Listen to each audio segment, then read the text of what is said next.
नमस्कार, मैं डॉक्टर अजय कुमार मीणा। हम कोवैलेंट बॉन्ड के बारे में अध्ययन कर रहे थे, जिसके अंतर्गत वीएसपीआर थ्योरी हम देख रहे थे। तो आज हम वीएसपीआर सिद्धांत के बारे में अध्ययन करेंगे। तो इससे पहले हमने पढ़ा था कि किसी अणु की आकृति 3 कारकों पर निर्भर करती है, जिनमें से सबसे पहला कारक था केंद्रीय परमाणु के संकरण पर। किसी अणु के केंद्रीय परमाणु के संकरण पर अणु की आकृति निर्भर करती है। दूसरी, केंद्रीय परमाणु के बाह्यतम कोश में उपस्थित इलेक्ट्रॉनों की संख्या पर। और तीसरा कारण है केंद्रीय परमाणु के पास उपस्थित बंदी व अबंदी इलेक्ट्रॉनों की संख्या पर भी किसी अणु की आकृति निर्भर करती है। तो इन सब कारणों का ही समावेश किया हुआ ही एक सिद्धांत है, जिस पर निर्भर करता है VSPR theory, VSEPR theory, valence shell electron pair repulsion theory. तो यह सिद्धांत इन सब कारकों को समाहित करके बनाया हुआ है, जो कि निम्न नियमों पर आधारित होता है। तो पहला जो नियम है इसका है, यदि किसी अणु का केंद्रीय परमाणु केवल बंदी इलेक्ट्रॉन युग्म से घिरा रहता है तो उसका आकार नियमित होता है या रेगुलर होता है। तो इस पहले नियम से जो हम समझ पा रहे हैं वो है कि यदि केंद्रीय परमाणु के पास केवल बंदी इलेक्ट्रॉन युग्म से वो घिरा हुआ है, अर्थात वहाँ पे कोई लोन पेयर नहीं है, तो उस अणु की आकृति नियमित होती है जैसी होनी चाहिए। तो आकृति हम जानते हैं कि किस पर निर्भर करती है, संकरण पे। तो जैसा संकरण होगी वैसी उसकी आकृति होगी। जैसे अपन देख रहे हैं, कुछ एग्जांपल है। पहला है रेखीय, 2 बंदी इलेक्ट्रॉन युग्म यहाँ पे होंगे, sp संकरण होगा और BeCl2 और HgCl2 इसके उदाहरण है। तो यहाँ पे कोई लोन पेयर नहीं है, इस वजह से जैसी आकृति होनी चाहिए नियमित वैसी ही आकृति है, रेखीय। दूसरा जो है वो है समतल त्रिकोणीय आकृति। इसके अंदर 3 बंदी इलेक्ट्रॉन होंगे और इसके अंदर sp2 संकरण होगा और इसका एग्जाम्पल है BeCl3। यहाँ पर भी कोई लोन पेयर नहीं है, इस वजह से इसकी आकृति नियमित या रेगुलर होगी। फिर उसके बाद तीसरा है चतुष्फलकीय आकृति। इसके अंदर 4 बंदी इलेक्ट्रॉन होंगे और संकरण होगा sp3 और इसके एग्जाम्पल है CH4, SnCl4, BF4- SiCl4। फिर चौथा है त्रिकोणीय द्विपिरामिडीय संरचना। इसके अंदर 5 बंदी इलेक्ट्रॉन युग्म होंगे और संकरण होगा sp3d और इसके उदाहरण है PF5, PCl5। तो यहाँ पे कोई लोन पेयर नहीं है, इस वजह से आकृति नियमित होगी। फिर उसके बाद में है 5वां ऑक्टाहेड्रल या अष्टफलकीय, 6 बंदी इलेक्ट्रॉन युग्म होंगे, तो sp3d2 संकरण होगा और इसका उदाहरण है SF6 और इन सब में लोन पेयर की संख्या जो है वो 0 है, इस वजह से इनकी आकृति क्या होगी, नियमित। दूसरा जो नियम है वीएसपीआर थ्योरी का वो है, यदि अणु का केंद्रीय परमाणु बंदी व अबंदी प्रकार के इलेक्ट्रॉन युग्मों द्वारा घिरा हुआ है तो उसकी आकृति नियमित नहीं होती, प्रतिकर्षण के कारण उसमें विकृतियां आ जाती है। अर्थात यहाँ पे आकृति विकृत हो जाती है लोन पेयर की उपस्थिति के कारण। यदि केंद्रीय परमाणु के पास में बंदी या बॉन्ड पेयर, अबंदी अर्थात लोन पेयर, दोनों प्रकार के इलेक्ट्रॉन युग्म उपस्थित है तो उस अणु की आकृति नियमित नहीं होगी, प्रतिकर्षण के कारण उसमें विकृतियां आ जाती है। तो प्रतिकर्षण किस प्रकार होगा, लोन पेयर के अंदर सबसे अधिक होगा, उसके बाद में लोन पेयर और बॉन्ड पेयर है और सबसे कम जो होगा वो बॉन्ड पेयर और बॉन्ड पेयर के अंदर। तो प्रतिकर्षण का कारण अपन ने पहले देख लिया था, क्योंकि लोन पेयर स्थानीयकृत नहीं होता और बॉन्ड पेयर स्थानीयकृत होता है, तो लोन पेयर अधिक आयतन घेर कर फैल जाता है, इस वजह से प्रतिकर्षण अधिक होता है। तो यहाँ पे अपन देख रहे हैं कुछ यौगिक अणु जिनके अंदर लोन पेयर है, इस वजह से उनकी आकृति डिस्टॉर्टेड या विकृत हो जाती है। तो यहाँ पे देखो संकृत कक्षकों की संख्या दी हुई पहले, फिर संकरण है, फिर bond pair plus lone pair की संख्या है, शेप या आकृति जो भी है, फिर है एग्जाम्पल। तो पहला है कक्षकों या संकृत कक्षकों की संख्या के अंदर 2 होगी तो संकरण एसपी होगा। बॉन्ड पेयर यहाँ पे 2 है प्लस लोन पेयर की संख्या 0 है तो आकृति लीनियर है, और इसका एग्जाम्पल सीधा सा है BCl2O HgCl2। फिर है कक्षकों की संख्या 3 है तो संकरण sp2 होगा।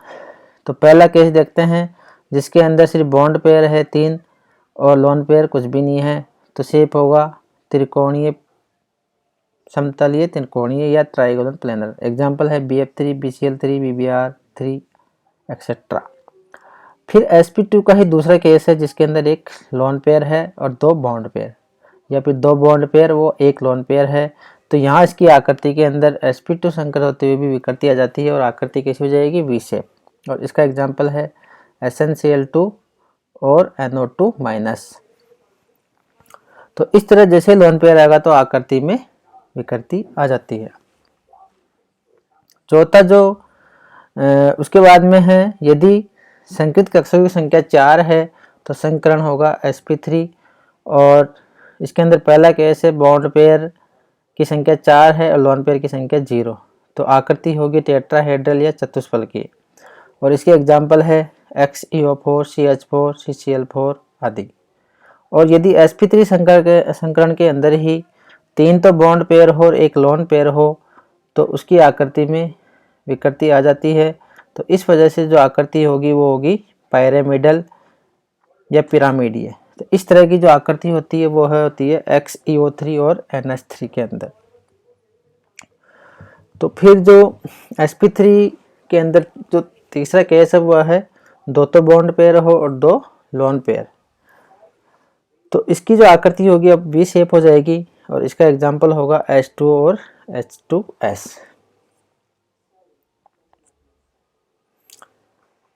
फिर आगे जो यदि संकृत कक्षकों की संख्या 5 है तो संकरण sp3d होगा। तो इसमें भी अलग अलग, जैसे कि यदि कोई लोन पेयर नहीं है, 5 ही बॉन्ड पेयर है तो आकृति सिंपल होगी ट्राइगोनल बाइपायरामिडल, और एग्जाम्पल होगा PCl5। और यदि जैसे जैसे लोन पेयर की संख्या बढ़ती जाएगी, पहले 4 बॉन्ड पेयर है और एक लोन पेयर, फिर 3 बॉन्ड पेयर और 2 लोन पेयर है, और 2 बॉन्ड पेयर और 3 लोन पेयर, तो आकृति में विकृति आती जाएगी। तो इस तरह ये कुछ एग्जाम्पल दिए हुए हैं, जैसे 4 बॉन्ड पेयर और एक लोन पेयर है तो सीसा डिस्टोर्टेड टेट्राहेड्रल स्ट्रक्चर बनेगी, और SF4 XeO2 F2 SO4 इसके एग्जाम्पल हैं। इसी तरह यदि 3 बॉन्ड पेयर और 2 लोन पेयर है तो आकृति टी शेप हो जाती है, और इसके एग्जाम्पल है ClF3 IF3। इसी तरह यदि 2 बॉन्ड पेयर और 3 लोन पेयर है तो आकृति लीनियर हो जाती है, और इसका एग्जाम्पल है I3 माइनस ICl2 माइनस आदि। तो इस वजह से जैसे जैसे लोन पेयर बढ़ते जाते हैं तो आकृति में विकृति आती जाती है। उसके बाद में छठा, यदि संकृत कक्षकों की संख्या 6 है तो sp3d2 संकीर्ण होगा। तो इसमें भी यदि सिर्फ 6 के 6 ही संकृत वो है बॉन्ड पेयर तो ऑक्टाहेड्रल शेप होगा, और एग्जाम्पल SF6 XeF6+2 होगा। और यदि 5 बॉन्ड पेयर है और एक लोन पेयर है तो स्क्वायर पायरामिडल स्ट्रक्चर होगी, और एग्जाम्पल होंगे XeO4 और XeF5+। और यदि 4 bond pair plus 2 lone pair है तो आकृति हो जाएगी वर्गाकार, समतलीय वर्गाकार, और इसका एग्जाम्पल होगा XeF4। और यदि संकृत कक्षकों की संख्या 7 है तो संकरण होगा sp3d3। और पहला केस यदि जिसके अंदर 7 के साथ ही बॉन्ड पेयर हो और लोन पेयर 0 हो तो आकृति होगी पेंटागोनल बाइपायरामिडल या फिर पंचभुजीय द्विपिरामिडीय, और इसका एग्जाम्पल है IF7। और दूसरा केस है 6 तो बॉन्ड पेयर हो और एक लोन पेयर, तो इसकी आकृति होगी पेंटागोनल पायरामिडल, पेंटागोनल पायरामिडल, और एग्जाम्पल है XeF6। और तीसरा केस है 5 बॉन्ड पेयर और 2 लोन पेयर है तो स्ट्रक्चर हो जाएगी समतलीय पंचभुजीय समतलीय पंचभुजीय या प्लेनर पेंटागोनल। इसका एग्जांपल है XeF5-। तो यहाँ पे हम देखते हैं कि जैसे जैसे लोन पेयर बढ़ते जाते हैं तो अणु की आकृति के अंदर विकृति आती जा रही है। जो TBP के अंदर लोन पेयर होते हैं या त्रिकोणीय बाइपिरामिडल में लोन पेयर हमेशा इक्वेटोरियल पोजीशन के अंदर जाते हैं, ये ध्यान देने वाली बात है। फिर तीसरा जो नियम है वेस्पर थ्योरी का वो है ABX प्रकार के अणु में B की बढ़ती हुई विद्युत ऋणात्मकता BAB बंद कोण को घटा देती है। इसका कारण यह है कि B की बढ़ती हुई विद्युत ऋणात्मकता AB बंद युग्म को B की ओर खिसका देती है, जिससे केंद्रीय परमाणु A से बंद युग्म दूर हो जाते हैं। फलस्वरूप बॉन्ड पेयर प्रतिकर्षण बल कम हो जाता है, जो कि बंद कोण को बढ़ाने में सहायक होता है। अब यहाँ पे हम देख रहे हैं कि यह है फास्फोरस के हेलोजन। तो यहाँ देख रहे हैं कि केंद्रीय परमाणु सभी में एक ही है फास्फोरस, लेकिन इन पे हेलोजन अलग अलग प्रकार के हैं, आयोडीन, बोरोन, ब्रोमीन, क्लोराइड और फ्लोराइड। तो अपन देख रहे हैं कि यहाँ पे फ्लोरीन की जो विद्युत ऋणता सबसे अधिक होती है, इस वजह से ये बंद युग्मों के जो इलेक्ट्रॉन है इसको अपनी तरफ आकर्षित करता है। तो इस वजह से क्या होता है, बॉन्ड पेयर प्रतिकर्षण कम हो जाता है, फलस्वरूप इनका बंद कोण कम होता जाता है। तो अपन देख रहे हैं कि आयोडीन के जो फास्फोरस का अणु है उसके बंद कोण सबसे ज़्यादा है, फिर ब्रोमीन का है, फिर क्लोरीन, और सबसे कम जो बंद कोण है यहाँ पे फास्फोरस फ्लोराइड का है, जो कि सबसे कम है। तो जैसे जैसे विद्युत ऋणता बढ़ती जाती है तो इनकी बंद कोण का मान घटता जा रहा है।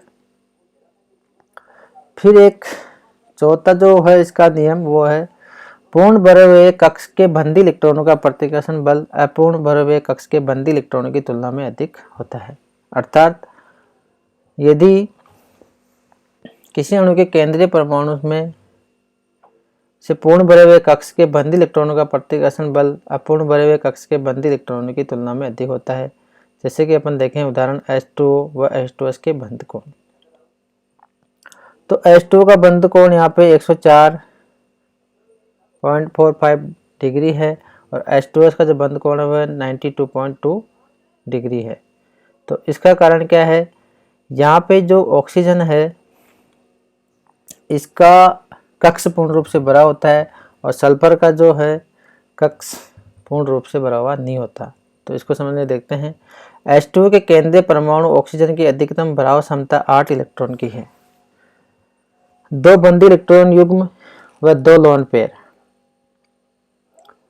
इस तरह यहाँ पे कितने इलेक्ट्रॉन हो गए, टोटल 8।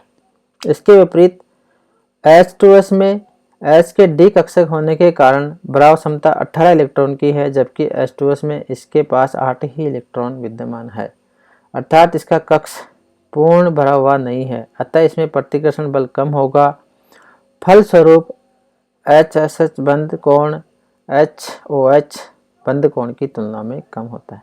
तो यहाँ पे जो H2O का O है उसका कक्ष पूर्ण रूप से भरा हुआ है और H2S का जो है उसका H के D कक्षक होने के कारण इसका कक्ष पूर्ण रूप से भरा हुआ नहीं हुआ, इस वजह से प्रतिकर्षण कम होगा और बंद कोण भी H2O की तुलना में कम है।